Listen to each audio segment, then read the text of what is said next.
Hi everyone, this is Milan from Techie Druid.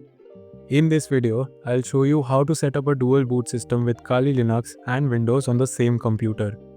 If you are someone who wants to explore Kali Linux for ethical hacking or cybersecurity but still use Windows for your everyday tasks, this setup is perfect for you. You will be able to switch between both operating systems whenever you start your PC, giving you the best of both worlds. It's a simple process if you follow each step carefully, so grab a USB drive and let's begin. Before you begin, the first thing you should do is check if BitLocker is turned on in your Windows system. To check this, open the control panel. Go to System and Security. Then select BitLocker Drive Encryption. Look for your main Windows drive, usually the C drive. If it shows that BitLocker is turned on, click on Turn off BitLocker. Once BitLocker is turned off and your drive is decrypted, the next step is to create some free space on your hard drive for Kali Linux. Right-click on the Start menu and select Disk Management. A window will open showing all the partitions on your computer. Locate your main Windows partition, which is usually labeled as C drive. Right-click on it and select the option called Shrink Volume. A dialog box will appear showing you how much space you can shrink. Enter the amount of space you want to allocate for Kali Linux. For smooth performance, it's recommended to allocate at least 50 to 100 gigabytes. You'll see a new section labeled as Unallocated Space. Do not format this space or assign it a drive letter. Leave it as it is because Kali Linux will use this for space during installation. The next step is to create a bootable USB drive that will be used to install Kali Linux. Open your web browser and go to the official Kali Linux website, kali.org. Click on the download section and choose Installer Images. Then download the 64-bit ISO file. The file is usually around 4 GB, so it may take a few minutes to complete. After that, go to the Rufus website, rufus.ie, and download the latest version of the tool. Rufus is a lightweight program that helps you write the ISO file to a USB drive and make it bootable.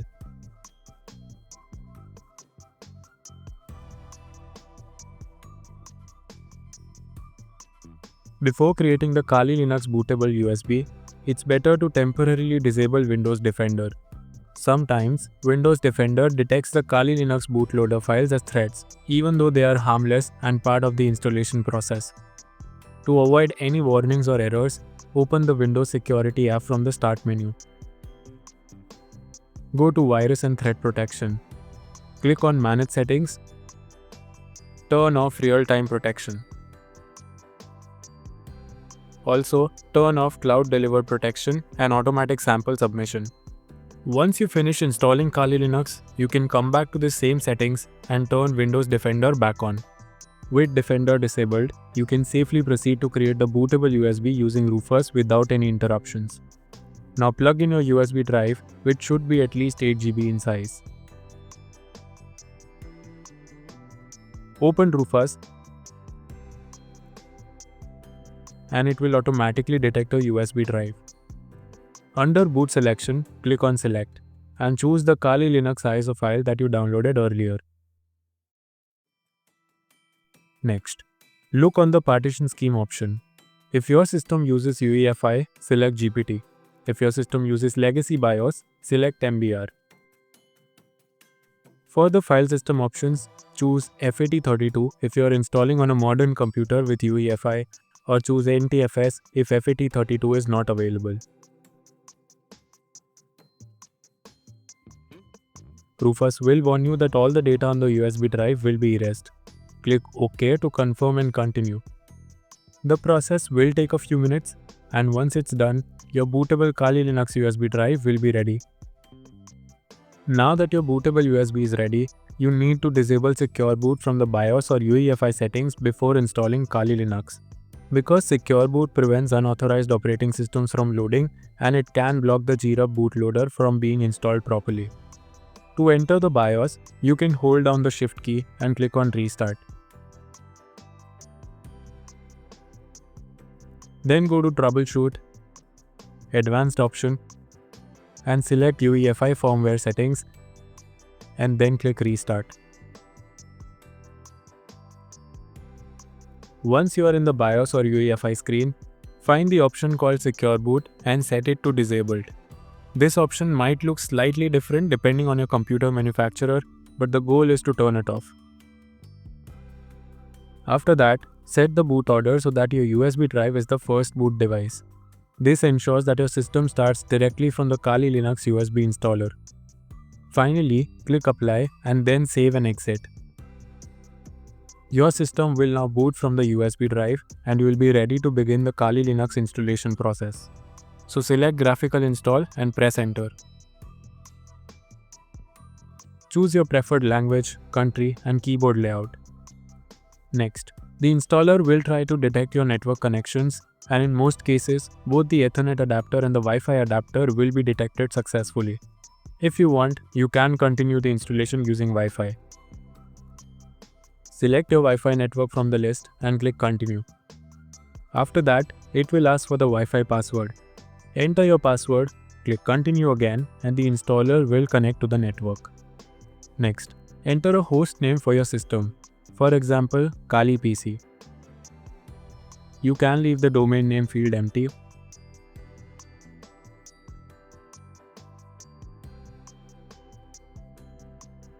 Then, create a username and password that you'll use to log in later.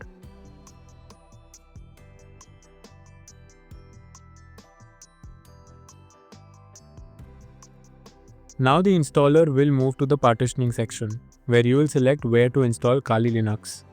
When asked about the partitioning method, choose Guided. Use the largest continuous free space.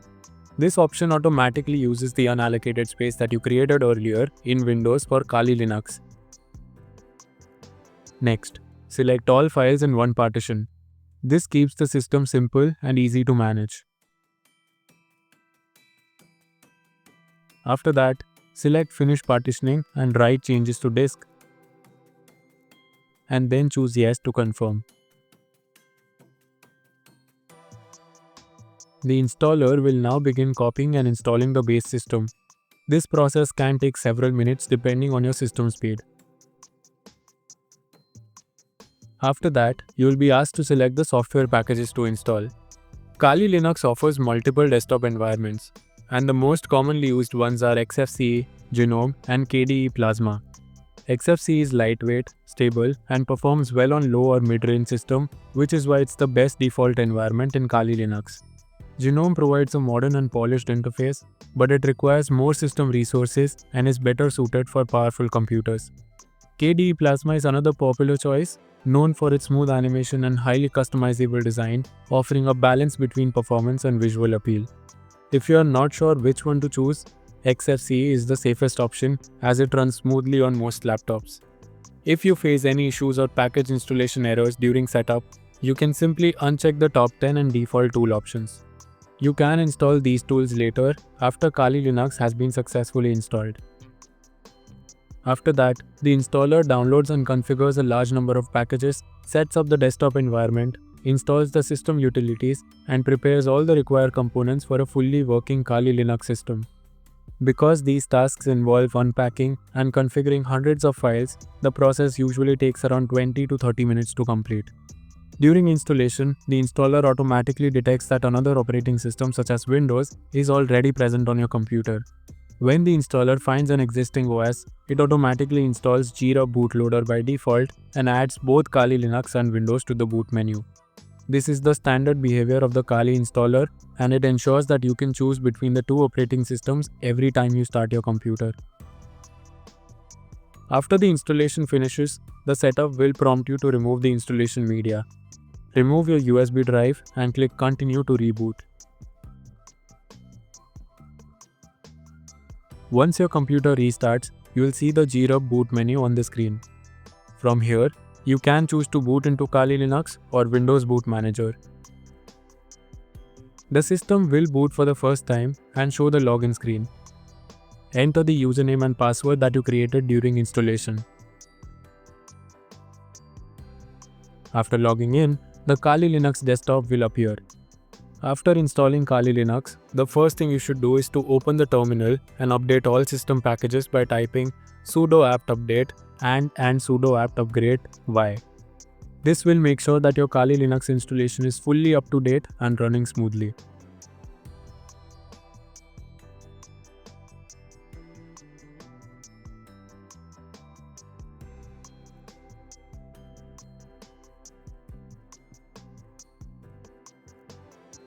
Now that everything is working, you have a complete dual boot setup with both Windows and Kali Linux running perfectly on the same machine. If someday you decide to remove Kali Linux from your system and keep only Windows, you can safely uninstall it by following a few simple steps. First, boot into Windows.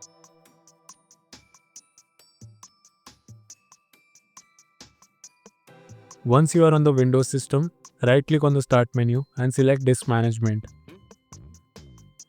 Here, look for the partitions that belong to Kali Linux. Kali Linux usually creates 3 partitions during installation. The first one is a separate EFI partition used by GRUB, and this partition stores the bootloader files responsible for showing the dual boot menu when the computer starts. The second one is a large ext4 partition, which is the main root partition that contains the entire Kali Linux operating system.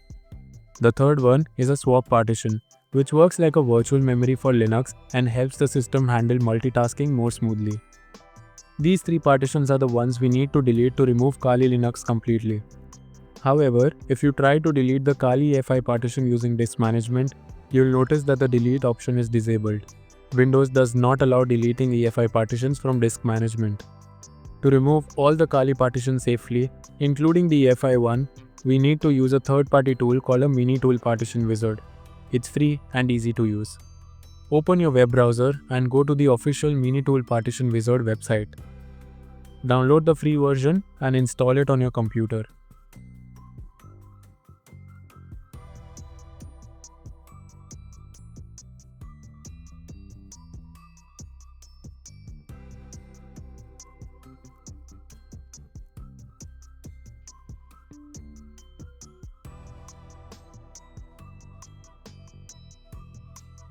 Once installed, open the program. You'll now see the same list of partitions but with full control. Select the Kali Linux EFI partition, root partition, and the swap partition one by one and choose the delete option for each.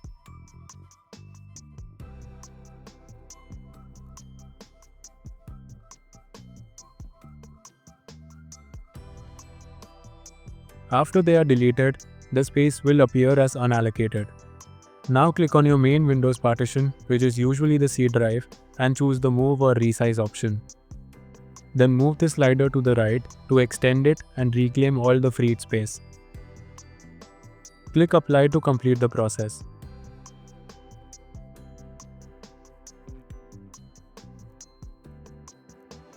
Now restart your computer. In most UEFI systems, deleting the Kali EFI partition automatically removes GRUB. Your system will fall back to the Windows Boot Manager without requiring any manual repair.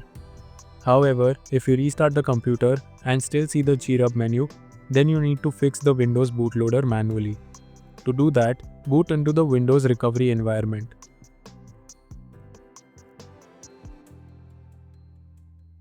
Open Command Prompt.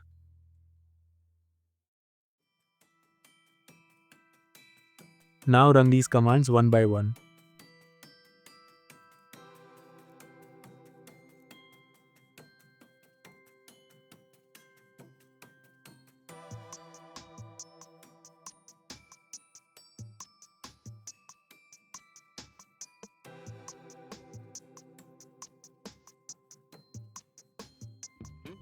After running these commands, restart your computer and Windows should boot normally without showing the dual boot menu. This is how you can safely uninstall Kali Linux and remove the dual boot configuration without losing your Windows data. If you found this guide helpful, make sure to like this video, subscribe to Techie Druid, and turn on the bell icon for more detailed step-by-step tutorials like this. Thanks for watching, and I'll see you in the next video.